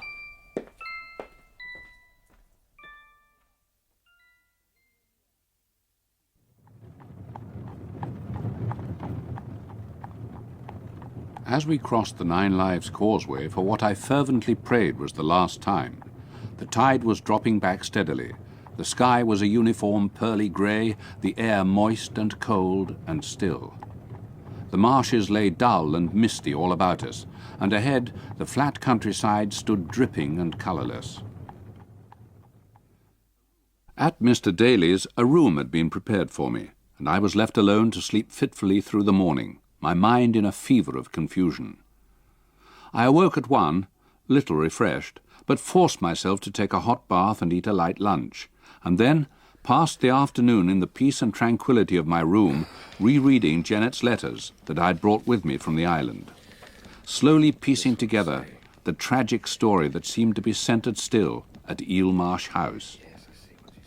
In the same bundle with the letters were 3 death certificates. Nathaniel Drablow, age 6 years.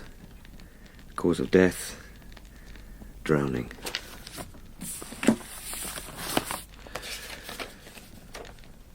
Rose Judd, nursemaid. Cause of death, drowning. The 3rd certificate was dated some 12 years later. Janet Eliza Humphrey, spinster, age 36. Cause of death,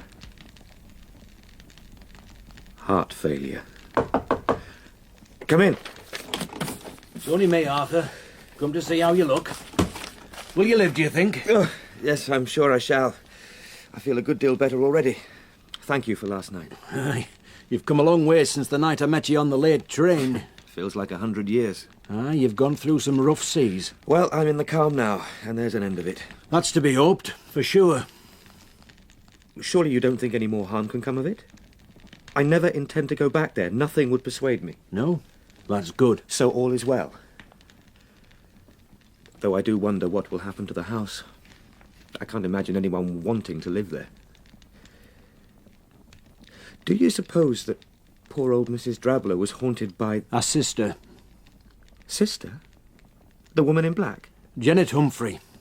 She was a sister, Alice Drablow's. Or Alice Humphrey as she was before she wed Morgan Drablow. And did she too have to endure those dreadful noises out there night and day? I wonder how she did it without going out of her mind. Perhaps she didn't. Was there something I still did not see, Mr. Daly? If I had stayed there any longer, would I have encountered yet more horrors? That I can't tell. But you could tell me something. Come on, we're a good way from the place and my nerves are quite steady again. I must know. It can't hurt me now. Not you, Arthur. No, not you, maybe. For God's sake, what is it you're holding back? What are you so afraid to tell me? You, Arthur. You'll be away from here in a day or so. If you're lucky, you'll neither see nor hear nor know of anything to do with that damn place again. The rest of us have to stay. We've to live with it. With what? Stories? Rumours? With the sight of that woman in black from time to time? With what? With whatever will surely follow some time or other. Crithin Gifford has lived with that for 50 years. It's changed people. They don't speak of it. You found that out. And those who suffered worst say least. Jerome, Keckwick. How do you mean, suffered? Very well. If you must be told, then you must. Janet Humphrey never married. She gave up her child, the boy, to her sister and her husband, Alison Morgan Drablow, because she'd no choice. At first she stayed away, hundreds of miles away, in Scotland. And the boy was raised as a Drablow, never intended to know different. But in the end, the pain of being parted from him, instead of easing, grew worse for Janet. And so she returned to Crithin. She wasn't welcome at her parents' house, and the boy's father had gone abroad, so she took rooms in the town. Are you sure you want to hear this? Go on, please. Well, at first Alice Drablow wouldn't let her see the boy at all. But Janet was so distressed she threatened violence, and in the end the sister relented, just so far. Janet could visit very occasionally, but never see the boy alone and never disclose to him who she was. No one ever foresaw that he'd turn out to look so like her, or that the natural affinity between them would grow out. The little boy became more and more attached to her, And as he did so, he began to be cold towards Alice Drablow. Janet planned to take him away. But before she could do so, the accident happened, just as you heard. The boy, the nursemaid Rose Judd, the pony trap and its driver, Keckwick. Keckwick? Keckwick's father. And there was the boy's little dog, too. My God. Well, that's a treacherous place. You found that out. That sea fret sweeps across the marshes. The quicksands are hidden. So they all drowned? Aye. And Janet Humphrey watched. What?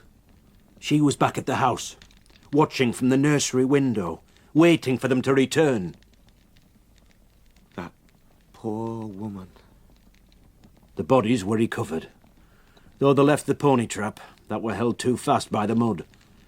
And from that day on, Janet Humphrey began to go mad. Was there any wonder? No. Mad with grief, and mad with anger, and a desire for revenge. Revenge? Aye. Well, she blamed her sister for letting them go out, though it was no one's fault. That mist comes down without warning. Out of a clear sky. Now, whether because of her loss or a madness or what, Janet also contracted a disease, which caused her to begin to waste away. The flesh shrank from her bones.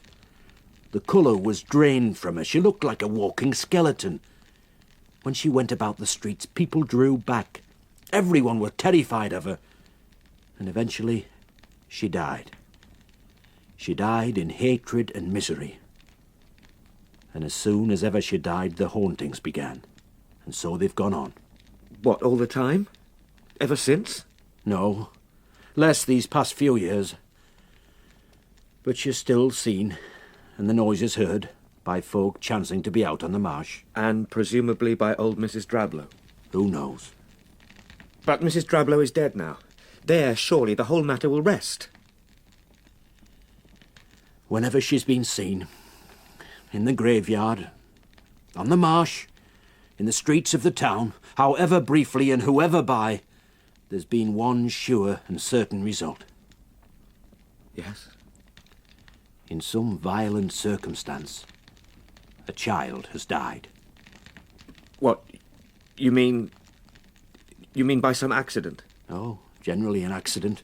Once or twice it's been after an illness that struck them down within a day or night, or less. You mean a child of the town? Any child. Jerome's child. Mr. Jerome. Which would explain his behaviour in the churchyard. But surely, children sometimes do die. They do, Mr. Kipps, they do. And is there anything more than chance to connect these deaths with the appearance of that woman? Chance? Oh, you may find it hard to believe, Arthur. You may doubt it. Well, no, We know. I do not doubt, Mr. Daly.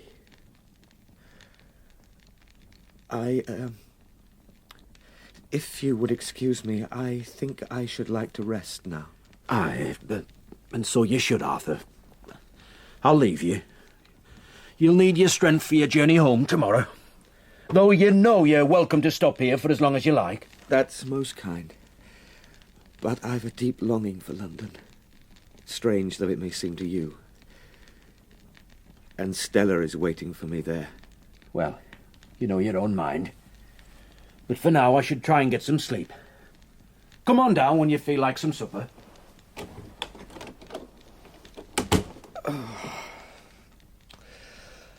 Oh, dearest Stella. Why did I ever come up here?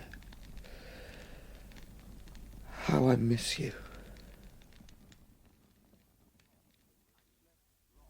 I slept long but wretchedly. I slept, but woke every hour from turbulent nightmares, my body bathed in sweat. I slept, but the woman in black was sitting on the end of the bed, pushing her face suddenly down close to mine, so that I sat up and cried out in terror. I slept, and my head rang with the sound of the child crying out on the marsh, the rocking chair crashing to and fro, the splintering of the pony trap as it was sucked into the quicksand. And all the time, held up before my mind's eye, were those letters and the death certificates, every word of which I feverishly repeated over and over and over. Rose Judd, nursemaid. 6 years. Cause of death. Drowning. Rose Judd. Janet, Eliza, death. Humphrey. Drowning. Spinster. Janet, Eliza, Humphrey. Age 36. Spinster, age 36. Cause of Cause death. of death. Heart failure. Heart failure.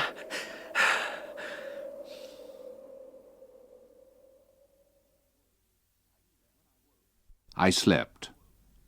And when I woke, the fever and delirium finally gone, I was utterly exhausted, drained.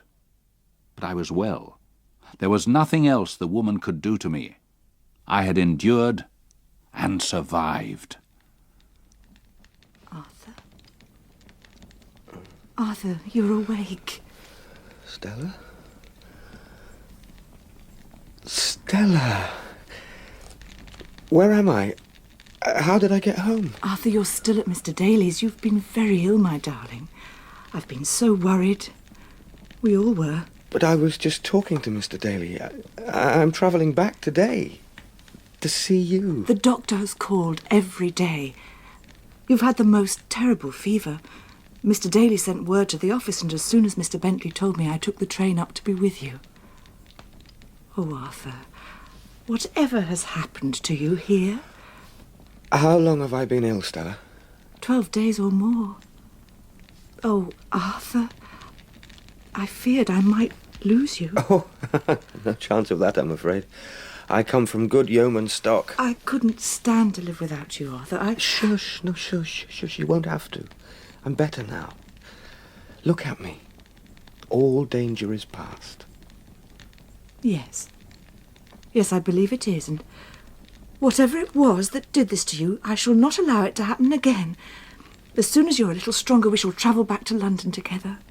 We shall be married as we planned, and I shall never let you out of my sight again, Arthur Kipps. Oh, I think Mr. Bentley might have something to say about that. Mr. Bentley and I are agreed.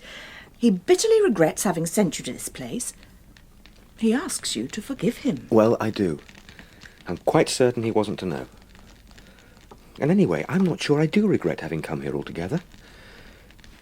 The experience has changed me, Stella. I have seen and heard terrible things here, I cannot deny that, and yet I know, too, something of the pain and suffering that lay behind it all. I can't explain it, but somehow I feel I do understand. Out there, in the middle of it all, I became another person, or at the very least experienced emotions that belong to another. Can you understand at all, Stella? I'm not sure, Arthur. I don't know what went on out there, but I will try, believe me. Oh, I was so young, so arrogant when I arrived here from London. And I'd been taught a lesson. A hard lesson, perhaps, but one I was sore in need of learning. And then, too, I have been the recipient of so much kindness, Stella, from people who barely knew me. Keckwick, the landlord and his wife, Mr. and Mrs. Daly. I fear I shall not be able to repay half my debts. Oh, there will be time for all that when you are quite well again, my dearest. The doctor says that if we take great care, you may be fit enough to travel tomorrow. But that when we reach London, you must still rest and build up your strength. Forgive the intrusion, but we could hear you talking up here, so we knew you were awake. I've been sent up to see if you're well enough to take a little food. I'm a good deal recovered, Mr. Daly, thank you. We are hoping to travel back to London tomorrow. I've imposed on your hospitality more than enough. Don't be foolish, man. It was the very least we could do. I'll go and find Mrs. Daly. She'll be wanting to tell cook numbers for dinner. Spider's been looking for you. How is she? Oh, she's none the worse. I shall miss her a great deal. I think we grew quite fond of each other. I was going to ask you if you might let me take her back with me. But I don't think she's a London dog. I should hope she's not. But she'll be whelping some time or other. If you're serious, I'll keep one of the pups for you. Well, it would certainly be a good reason for you to come and visit us. Aye. Well, no, not that you need a reason. You know that, I hope. I owe you my life, Mr. Daly. I shan't forget that. I'm not a city man myself, but we usually visit once or twice a year. And we'll certainly make it our business to come and check up on you. I must know, Mr. Daly. No, what? You told me that a child has always died in Crithin Gifford whenever the woman in black has been seen. Aye. I must know. Nothing. Nothing has happened. Oh, pray God it may not. Pray that the chain is broken, that her power is at an end, that I was the last ever to see her. Aye. Pray God. She was a poor, troubled woman. The following morning we left the house. There was a sadness at parting company with Mr. and Mrs. Daly, but in truth, nothing more.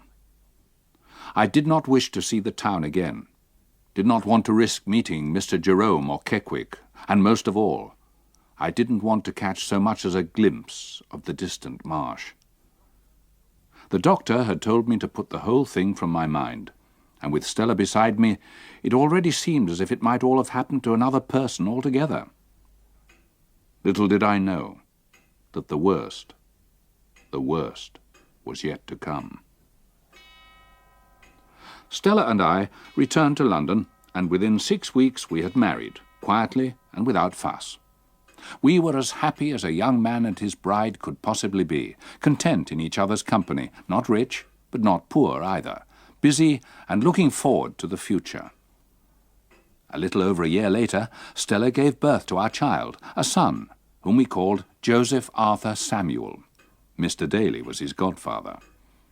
Oh, I was so filled with joy and contentment in my life that I never so much as thought about the past.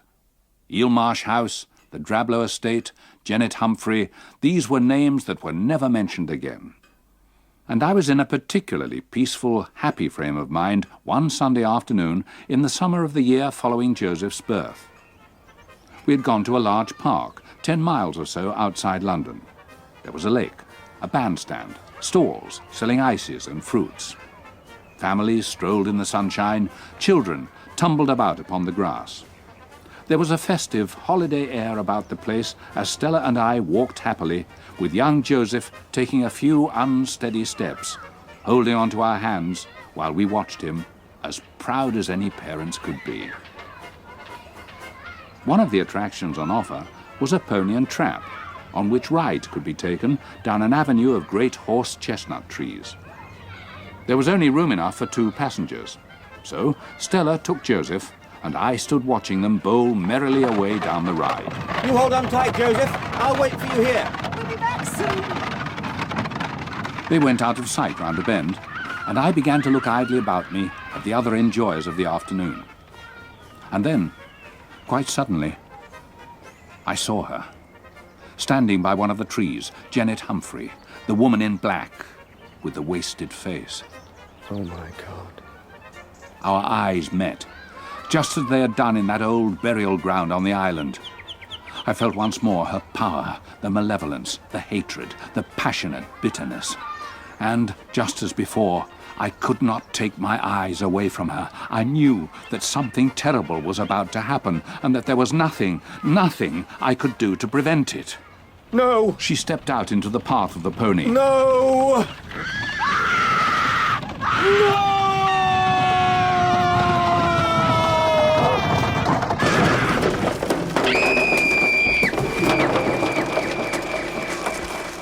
Our baby son, little Joseph Arthur, was thrown against a tree. He lay, crumpled on the grass below it. Dead. And 10 long months later, Stella too died from her terrible injuries.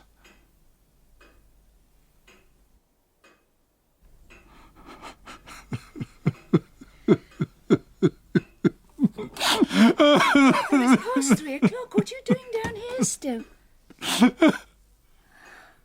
I'd seen the ghost, and she had her revenge. Arthur, what is it? What's wrong? Oh, Esri. I'm so sorry. Forgive you for what? Oh, so many things. Things that made me what I am today, an old man haunted by his past. Stella. Forgive me. You've never spoken to me of her. In all these years, Arthur. Why? What happened to her? I can't speak. I can't speak of her, Esme. Even now I can't speak. Which is why I've been writing it all down. It's all here for you to read after I'm dead. Arthur, Tonight, please. Tonight, when the children were telling ghost stories and they asked me to tell one and I shouted at them to leave me alone, It doesn't matter, Arthur. They've forgotten about it already. But they were right, Esme. I did have a story, a true story.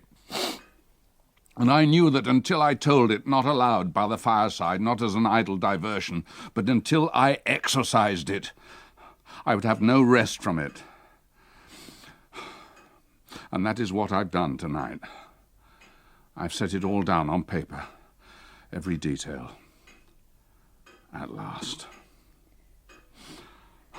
And if I weep now, Esme, they are tears of relief at having driven this ghost from within me after all these years. Oh, Arthur. Arthur, there. They were almost back. And we would have gone, Esme. We would have been safe. They were almost back. They'd almost reached me. It's all right, Arthur. It's all over now. You're quite safe now. I saw the ghost of Janet Humphrey. And she had her revenge.